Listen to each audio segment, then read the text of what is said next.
Puji Tuhan, shalom. Mau diberkati atau tidak? Sebuah pertanyaan yang sederhana, sangat sederhana, tapi membutuhkan pikiran yang tajam untuk menjawab pertanyaan sederhana ini.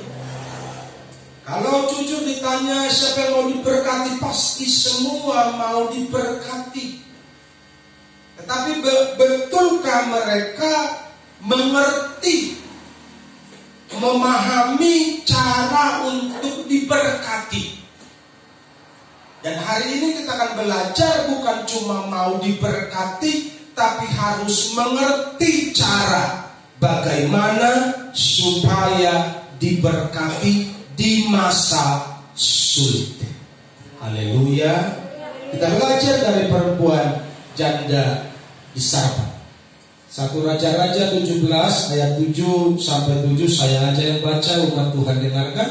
Tetapi sesudah beberapa waktu sungai itu menjadi kering, sebab hujan tiada turun di negeri itu.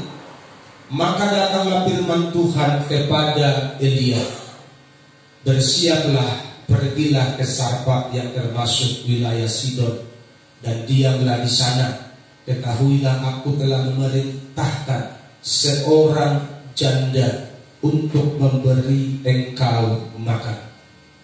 Sesudah itu ia bersiap lalu pergi ke Sarepta. Setelah ia sampai ke pintu gerbang kota itu, tampaklah di sana seorang janda sedang mengumpulkan kayu api. Ia berseru kepada perempuan itu, katanya, cobalah ambil bagiku sedikit air dalam kendi supaya aku minum.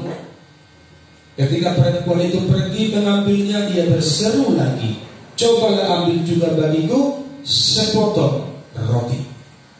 Perempuan itu menjawab, demi Tuhan Allahmu yang hidup, sesungguhnya tidak ada roti padaku sedikit pun, kecuali segenggam tepung dalam tempayan dan sedikit minyak dalam buli-buli. Dan sekarang aku sedang mengumpulkan 2-3 potong kayu api. Kemudian aku mau pulang dan mengolahnya bagiku dan bagi anakku, dan setelah kami memakannya, maka kami akan hidup. Akan mati. Tetapi Elia berkata kepadanya, janganlah takut, pulanglah, buatlah seperti yang kau katakan.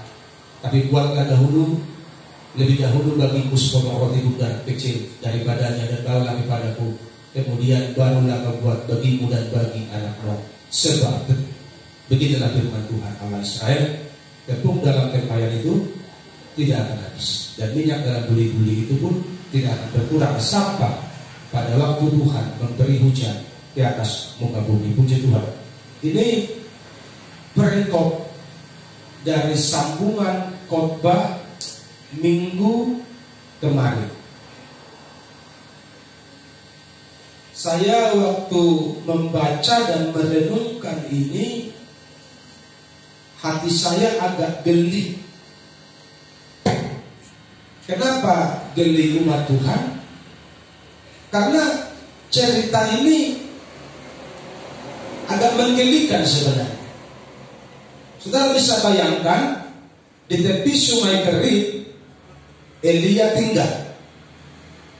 Ternyata karena kemarau masih panjang, Tuhan bicara sama Elia, pergilah ke Sarepta. Di sana aku sudah perintahkan seorang janda memberi engkau makan. Begitu Elia berjalan, dia lihat di pintu gerbang Sarepta itu seorang janda, bukan janda kaya, tapi mungkin janda yang sudah tua renta, yang kekurangan makan. Karena dia berkata dia sedang mengumpulkan kayu api 2-3, gak banyak-banyak lagi. Mungkin kalau angkat banyak tidak ada lagi tenaganya. Jangan-jangan makan pun dia cuma sekali sehari. Dan makannya pun sangat dikorting. Karena waktu itu penderitaan masalah kekeringan melanda seluruh Israel. Dan ketika Elia melihat janda Sarfat itu, mungkin hatinya geli. Ini Tuhan ini bermain-main, ini masa suruh saya minta bantuan sama janda model begini. Betul apa salah? Kadang-kadang Tuhan itu caranya bekerja itu menggelikan. Aneh, tapi kalau engkau nggak nurut, engkau nggak diberkati. Iya. Betul apa salah? Betul. Ayat 1 pasal 17, Tuhan bilang, aku sudah perintahkan burung gagak kasih engkau makan. Burung gagak? Wah, caranya. Mana caranya burung gagak? Burung gagak aja rakus makan daging, buat dia aja kurang. Ya kan? Mana mau berbagi? Makanya jangan selalu bilang begini, buat gua aja kurang, mana mau beri, nanti kurang terus. Betul apa salah? Haleluya. Saudara mau reset diberkati hari ini? Haleluya. Ketika dia sampai di situ, dia tidak mau tahu lah keadaan janda ini, mau miskin, mau bokeh, mau kere, pokoknya Tuhan yang suruh, udahlah, ngomong aja lah. Ina. Ahayaman, mungkin begitu jawabnya kalau dikomunikasikan sehari-hari. Dia coba minum muisaudik. Boyaman, bisa. Begitu mau diambil ke rumahnya, datang si Elia. Dan kolam minum dah. Baik dia roti.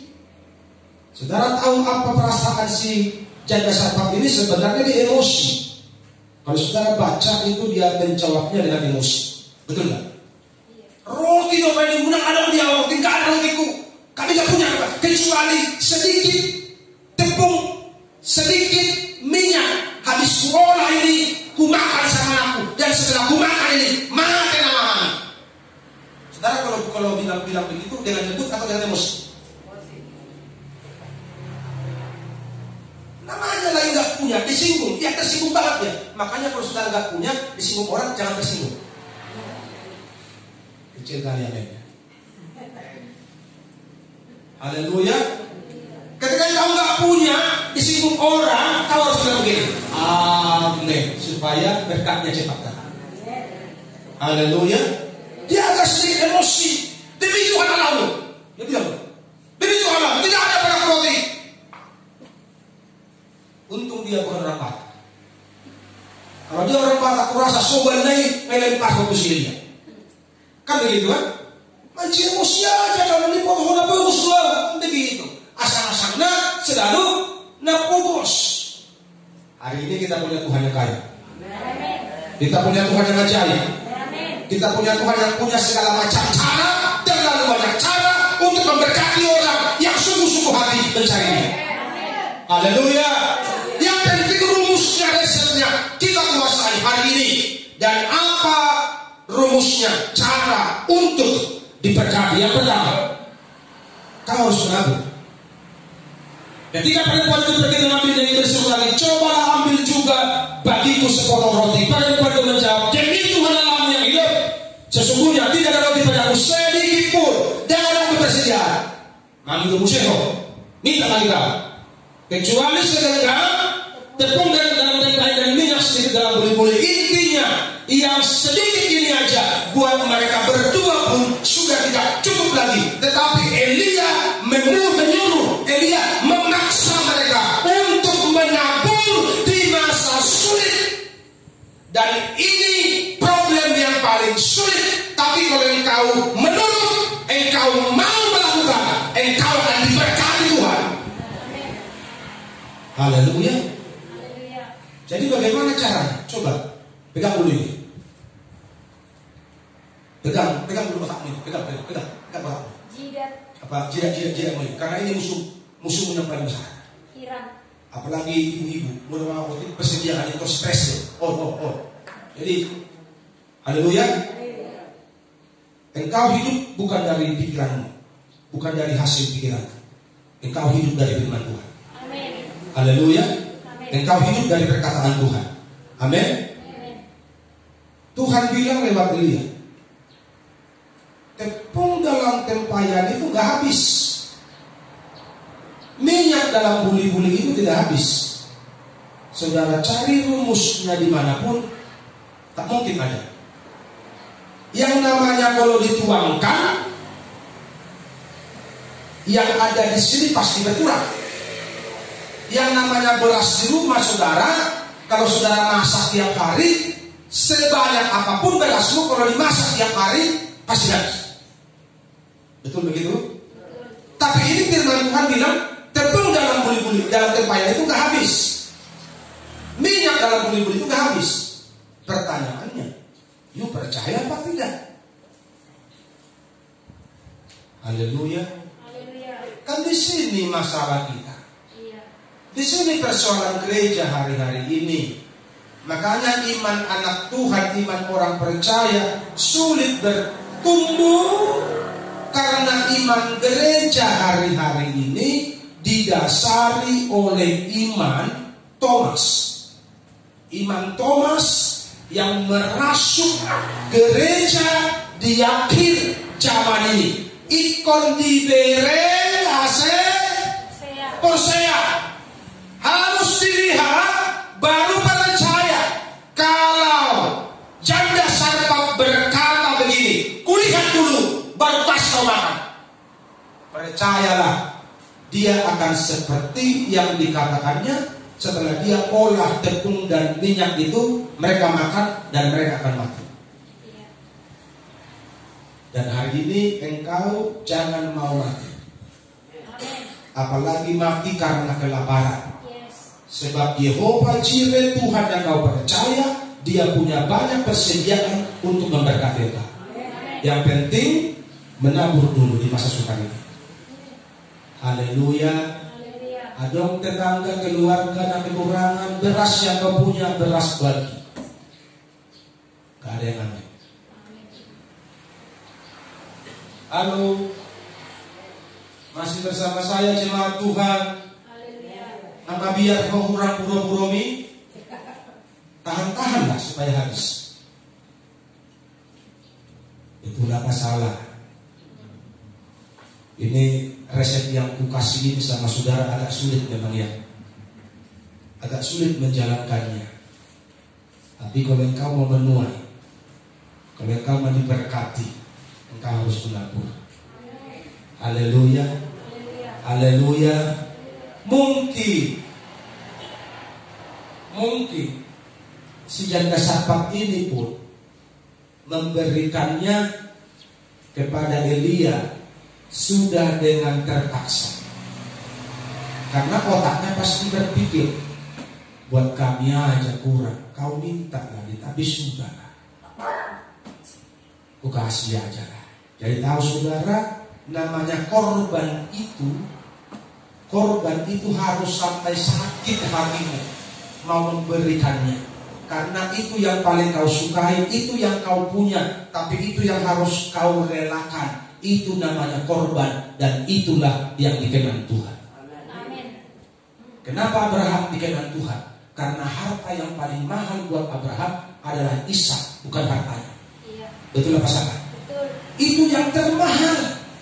Dan yang termahal itulah yang diminta oleh Tuhan. Kalau Tuhan minta kasih hartamu, gampang buat memberinya. Kasih semua yang kau punya, gampang. Tapi begitu Tuhan minta anaknya persembahkan, dan itu pun dia rela melakukannya. Asalkan Tuhan ku senang, semua ku relakan, namanya dimuliakan. Jika mau menerima yang terbaik dari Tuhan hari ini, lakukanlah. Amin. Penghalangnya, ini penghalangnya. Dan kalau saudara siap untuk diberkati, buang penghalang ini. Penghalangnya kita selalu bilang, aku gak punya, aku gak ada, aku susah. Apa mau dikasih Pak? Kami aja gak punya. Itu yang selalu kita bilang. Kalau kita mau jujur hari ini, kalau kita mau jujur, Coba tengok dulu pura-pura. Lebih miskin siapa kita daripada janda sarpat itu? Ayo. Iya kan? Lebih miskin siapa kita, saudara, dari janda sarpat itu? Artinya kalau janda sarpat aja masih berani memberi, menabur, engkau harus lebih berani. Akhirnya slow motion, lambat kali. Saya ulangi. Kalau firman ini tidak menempel di hatimu, maka tidak akan berarti apa-apa.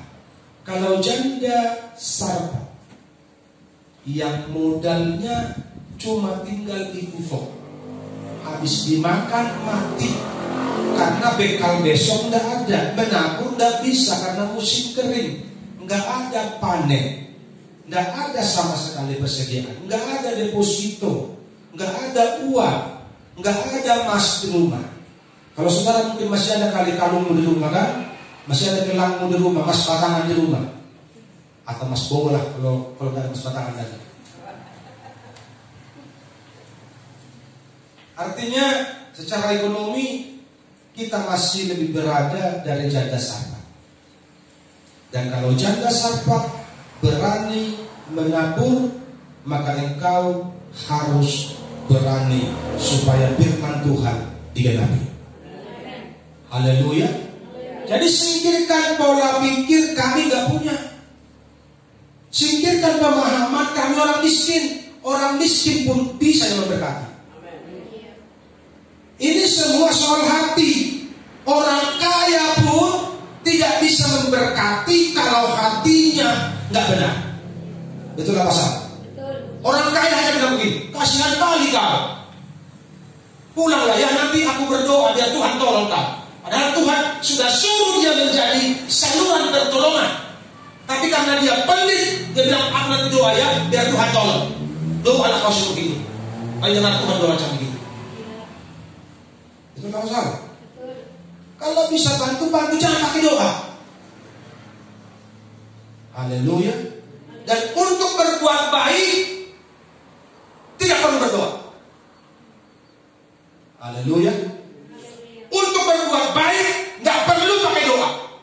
Bantu aja, kasih aja, tabur aja, karena kebaikan itu pasti dikenal Tuhan. Haleluya. Tapi kalau mau curi barang orang, doa dulu. Tuhan, aku mau curi nih, boleh nggak? Nah, itu doa dulu. Kalau Tuhan bilang boleh, baru nyuri. Saudara ngerti kan maksud saya? Tidak boleh mencuri, Pak. Justru itulah. Kadang-kadang orang Kristen ini sok rohani. Selalu dengan sama pertanyaan jujur. Kalau kamu ambil hak orang, berdoa dengan Tuhan, bisa nggak kau ambil hak orang? Kalau Tuhan bilang boleh, baru ambil. Tapi kalau sampai ada kau dengar suara boleh, saya berani jamin itu bukan suara Tuhan. Saya berani jamin itu bukan suara Tuhan.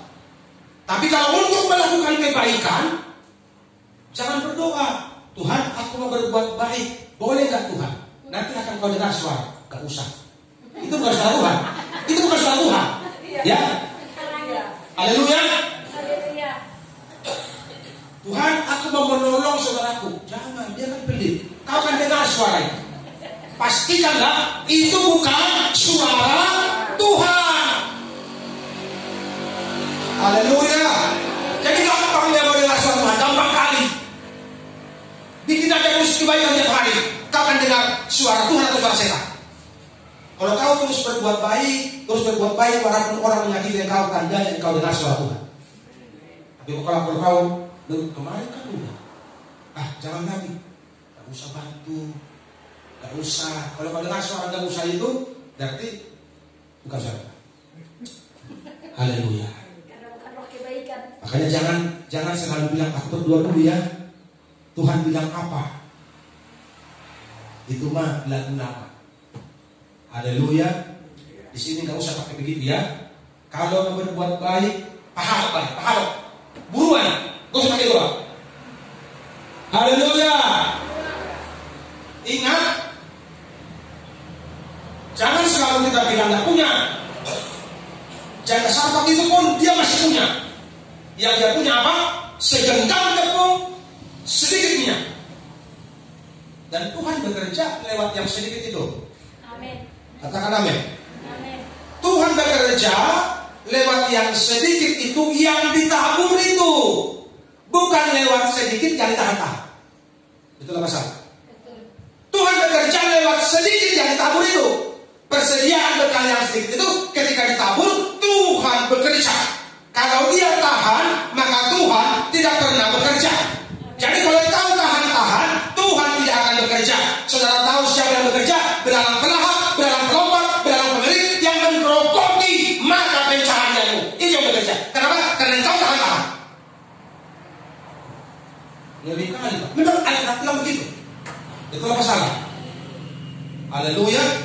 Saya sedang tidak menakuti saudara. Saya sedang berusaha menyehatkan rohanimu, menyehatkan pikiranmu, supaya umat Tuhan jangan kikir dan pelit, karena orang kikir dan pelit tidak ada di kerajaan surga. Aminnya kecil kan? Orang kikir, orang pelit tidak ada di kerajaan surga. Baca Alkitab, tertulis di situ. Betul apa salah? Betul. Tapi yang ada di surga yang mana, Pak? Orang yang murah hati. Makanya khotbah Tuhan di bukit, salah satu khotbahnya apa? Salah satu ayat apa? Berbahagia orang yang murah hatinya, karena mereka apa? Akan beroleh kemurahan. Katakan amin. Jadi janda Sarfat menua, diberkati di masa sulit. Karena apa? Karena dengan persediaan yang sedikit ini, dia rela memberi. Dan setelah dia diberi, maka tangan Tuhan terulur untuk melimpahinya dengan berkat Tuhan. Amin. Kalau diberkati, sekarang angkat tangan. Haleluya. Menaburlah. Katakan amin. Katakan bersama saya akan menabur. Saya akan menabur dari kekurangan saya. Kalau menabur dari kelebihan gampang, betul enggak? Menabur karena kelebihan, karena kelebihan itu mah mudah.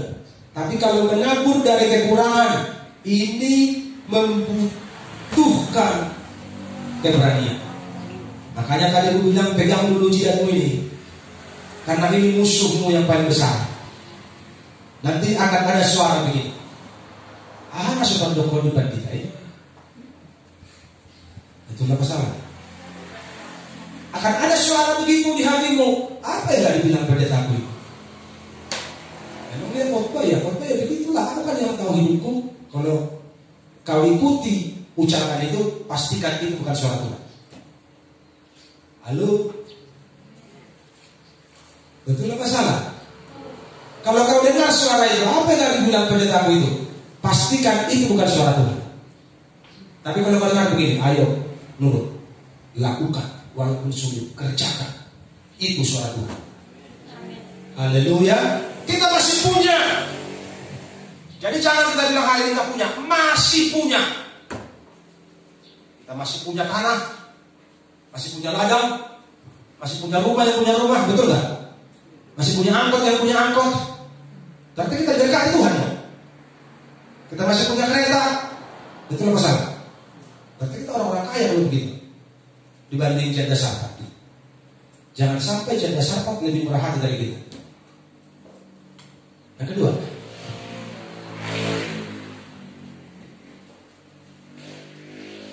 taat. Makanya untuk taat ini dibutuhkan kesungguhan. Sehingga Elia bilang begini, jangan takut. Karena orang banyak takut. Takut gak makan, takut miskin, takut tidak dianggap, tidak dihargai sekampung. Padahal memang kalau kita kekurangan, orang sekampung kasih kita makan. Sepotong roti bundar kecil daripadanya dan bawalah kepadaku, kemudian barulah kau buat bagimu dan bagi anakmu. Jadi ketakutan ini musuh besar bagi iman kita, dan kita harus menang atasnya. Katakan amin. Jadi jangan pelihara ketakutan. Ketakutan itu akan beranak. Kalau kau pelihara ketakutan di hatimu, dia akan beranak. Anaknya apa? Kekhawatiran, kecemasan, kebimbangan. Itu anaknya ketakutan. Awalnya jangan takut. Makanya ketakutan itu dia beranak pinak. Nanti akan ada kekhawatiran. Setelah itu kecewa, sakit hati, karena merasa tidak diperhatikan. Itu bermula dari ketakutan. Ketakutan ini adalah induknya.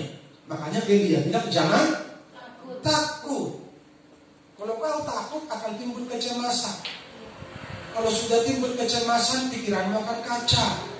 Kalau sudah pikiranmu kacau, engkau tidak akan laku makan. Tidak laku makan, engkau akan sakit mah. Berikutnya asam lambung. Berikutnya ya matilah, apa lagi? Capek menjelaskannya. Itu bermula dari takut. Makanya firman Tuhan selalu bilang jangan takut.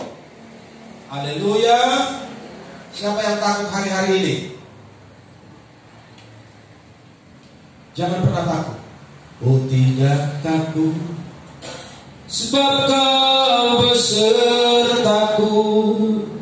Apa yang perlu takuti? Katakan amin. Engkau akan takut kalau engkau jalan sendiri. Tapi kalau engkau bersama Tuhan, jika Allah di pihak kita, siapa yang dapat melawan kita? Enggak ada. Lucifer kecil. Haleluya. Gandaruo kecil. Santet guna-guna. Tiap hari buat santet orang mungkin. Karena banyak orang sentimen. Karena kerja kita musuh setan. Betul apa salah? Dan saya bersyukur kalau masih ada orang yang berani santet saya. Saya bersyukur. Artinya imanku sedang diuji. Masih sanggup gak dia? Jangan-jangan tembus. Kalau tembus santet ke aku, berarti aku lagi lengah. Rohku lagi ternoda. Hubunganku dengan Tuhan lagi kurang beres. Makanya bisa tembus. Betul apa salah? Jadi ada baiknya diuji. Disantet orang itu ada baiknya. Haleluya. Amin.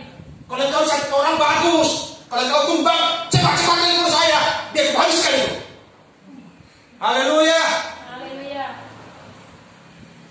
Saudara kayak orang bingung.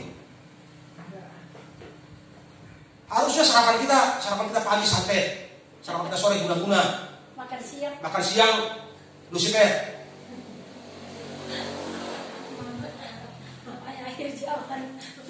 Itu makanannya orang percaya. Amin. Betul nggak? Nggak usah cuma sekedar lagu begini. Kita buat iblis gemetar. Kalau gemetar aja nanti bangun lagi ya. Iya. Betul apa salah? Harus dihancurkan. Kalau gemetar kan kayak kena gempa bumi. Kau yang habis itu banyak. Betul lagi. Itu kalau gemetar kan? Iya. Kalau orang-orang Pentakosta berdoa begini, bukan lagi gemetar. Kami patahkan, kami hancurkan. Setelah dihancurkan, kami ikat lagi. Mau hancur ke hari kita deh. Tapi sambil semangatnya berdoa.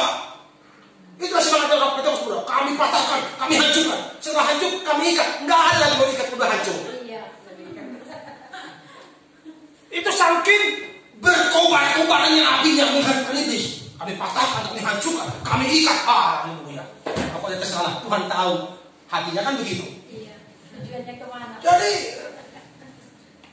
tidak ada yang harus ditakuti. Yang perlu ditakuti cuma Tuhan. Amin. Haleluya. Yang kedua, pemerintah yang dihormati. Iya. Karena itu Raja Salomo bilang begitu. Raja Salomo masih dalam konteks ketakutan. Apa kata-kata ketakutan dia bilang cuma dua yang perlu ditakuti. Takutilah Tuhan dan Raja. Itu kata Salomo. Karena yang dua itu bisa cabut nyawa. Pada zaman perjanjian lama kan begitu. Yang dua ini bisa mencabut nyawa, Tuhan dan Raja. Jadi yang dua ini yang perlu takuti. Itu menurut konteks Raja Salomo. Konteks sekarang Tuhan perlu takuti, pemerintah perlu dihormati, ditaati. Kan begitu. Nah, apa perlu takut kalau kita di jalan yang benar? Halo, Tuhan yang ajaib itu Dia yang menyertai kau tiap hari. Amin. Amin. Sekalipun engkau berjalan dalam lembah kekelaman, Dia ada bersama kau. Amin. Kalau engkau capek kali, Dia menggendongmu. Sampai masa tuamu, aku Yesus tetap Dia. Sampai masa putih rambutmu, aku menggendong kamu. Ada nggak bedah kurangmu? Haleluya. Dan ada bedah kurang, seharusnya begitu. Tak ada lagi yang kurang. Yang kuperlukan cuma apa? Kamu perlu. Kamu perlu di setiap waktu. Udah gak butuh lagi yang lain. Amin. Ini kita berkutat di soal makan, minum, pakai tiap hari. Ribut keluar. Kenapa? Karena pikiran kita diserang sama iblis terus. Makanya ulang pergi suara yang asing. Jangan dengar suara yang lain. Dengar aja suara Tuhan. Haleluya. Dengar aja suara Tuhan. Jangan dengar suara yang lain. Kalau kau dengar suara persediaanmu udah tinggal sedikit, itu suara iblis tuh. Haleluya. Kalau suara Tuhan bilang begini, berilah pada kami pada hari ini makanan kami yang secukupnya. Jadi menodong pakai boras jagung buat makan besok. Oh, udah luar biasa itu. Coba katakan sama saya, luar biasa itu. Luar biasa itu. Itu apa salah? Alkitab bilang begitu kok. Berilah kami pada hari ini makanan kami. Jadi kalau masih ada beras di rumahmu buat makan besok, apakah luar biasa ya? Betul apa salah? Makanya sederhanakan hidup. Caranya apa Pak Penjelas? Jangan takut. Amin. Masih ada tokomu yang bisa dibuka untuk dapat makan buat besok. Lu bingung hari ini. Akhirnya kau bingung lihat lu begitu kan?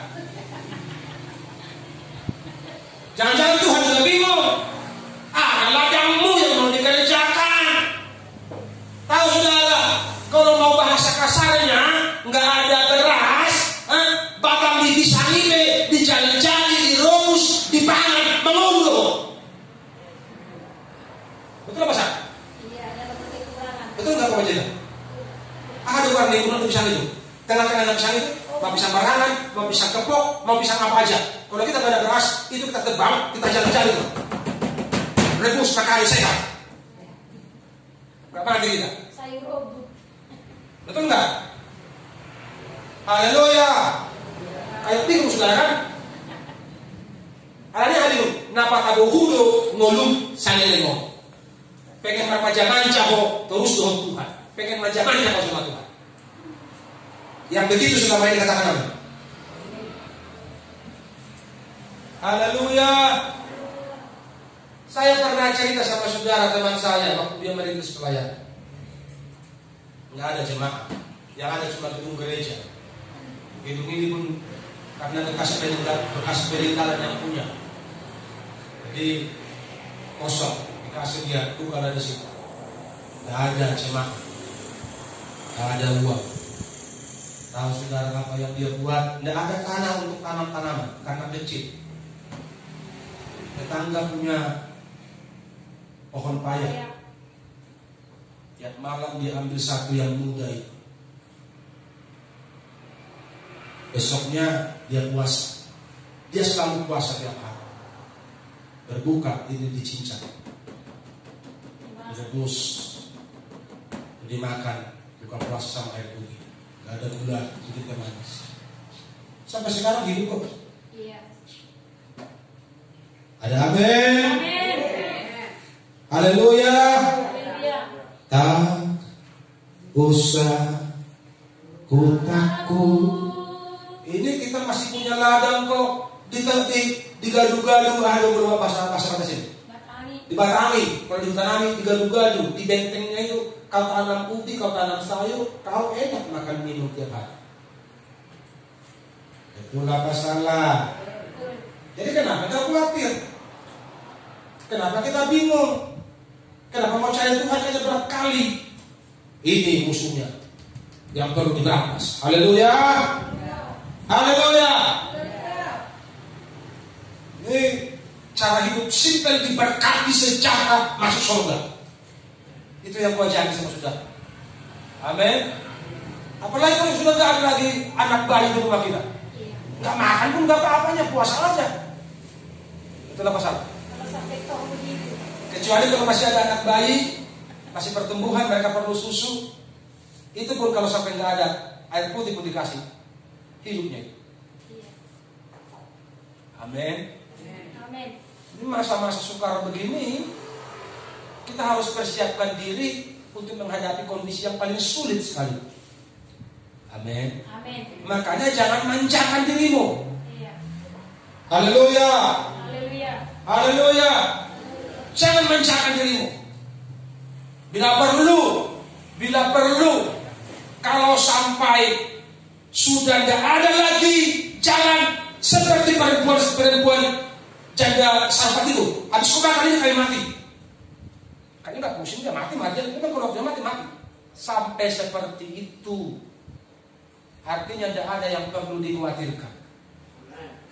Toh kalau kita mati di surganya kita. Iya. Amin, saudara. Haleluya. Saudara di surga atau tempat lain? Surga. Ibu-ibu di surga atau tempat lain?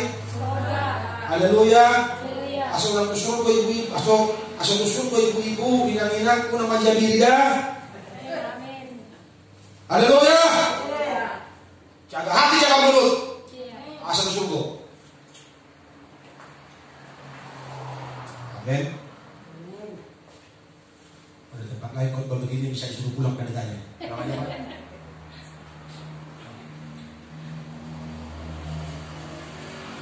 Sebab beginilah firman Tuhan Allah Israel. Tepung dalam tempayan itu tidak akan habis, dan minyak dalam buli-buli itu pun tidak akan berkurang sampai pada waktu Tuhan memberi hujan ke atas muka bumi. Saudara percaya dengan firman Tuhan ini? Amin. Coba saya melihat tangan yang percaya. Engkau percaya kalau kau beri buat Tuhan, berkat di rumahmu tidak akan habis, tapi malah bertambah? Amin. Tapi sebaliknya, kalau berkat yang kau punya kau tahan-tahan, dia akan semakin berkurang. Betul apa salah? Dan berani bilang betul kan? Karena saudara sedang berusaha untuk menahan. Nanggo toroha.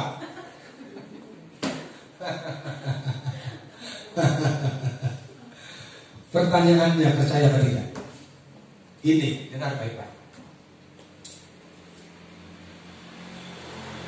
Membangkitkan orang mati hal kecil buat Tuhan. Memberi makan 5.000 orang hal kecil buat Tuhan. Membelah laut kosong hal kecil buat Tuhan. Memberi makan bangsa Israel di padang gurun sekitar 2 jutaan orang hal kecil buat Tuhan. Tapi kalau engkau nggak percaya, menjadi hal besar buat Tuhan. Haleluya. Haleluya. Karena Tuhan nggak bisa paksa engkau percaya. Iya. Itu nggak masalah. Betul. Tuhan nggak bisa paksa engkau percaya. Dan kalau engkau nggak percaya, Tuhan nggak bisa bekerja. Saya ulangi. Kalau engkau nggak percaya, Tuhan tidak bisa bekerja. Alkitab sudah mencatat di tempat kelahiran Tuhan Yesus di Nazaret tidak terjadi mujizat karena orang kampungnya nggak percaya sama dia. Iya. Betul apa salah? Betul. Di tempat lain mujizat di kampungnya sendiri tidak ada mujizat karena orang kampungnya tidak percaya karena ditanda bapaknya, ditanda hukumnya, ditanda inang baunya, ditanda helanya segala macam. Kira-kira begitu. Iya. Kita kan selalu begitu. Ayo sebabnya. Iya. Bisa hukumnya. Bukan ada hukumnya ya. Iya. Hukumnya orang kau cari-cari. Haleluya. Haleluya. Kita bukan sedang bertarombong. Iya. Kita sedang melayani. Amin. Betul nggak? Dan modalnya cuma percaya saja. Percaya saja. Itu modalnya. Jadi Tuhan mudah buat mujizat, mudah menyembuhkan, bangkitin orang mati mudah. Tapi kalau engkau nggak percaya, mentok bagi Tuhan memberi bantuan kepadamu. Iya. Haleluya. Haleluya. Aku percaya. Mari kita menyanyi bersama. Berkat-Mu atasku melimpah, kebajikan, kemurahan selalu mengikutiku. Ku puji, ku sembah Kau Tuhan. Menjadi sukar bagi Tuhan kalau kau gak percaya. Iya. Menjadi sulit bagi Tuhan bekerja di hidupku kalau kau gak percaya. Haleluya. Haleluya. Bahkan mengeluarkan air dari gunung batu pun Tuhan mudah melakukannya. Amin. Memberi makan 4.000 orang, ada di 5.000, ada 4.000, mudah sekali bagi Tuhan. Haleluya. Tidak ada yang sukar bagi Tuhan. Tapi kalau kita gak percaya, maka Tuhan tidak bisa bekerja. Haleluya. Jadi kalau firman Tuhan bilang, kita baca ayat 14. Sebab beginilah firman Tuhan, Allah Israel, tepung dalam tempayan itu tidak akan habis, dan minyak dalam buli-buli itu pun tidak akan berkurang, sampai pada waktu Tuhan memberi hujan di atas muka bumi. Umat Tuhan bilang dengan keras sekali 3 kali, aku percaya. 1, 2, 3.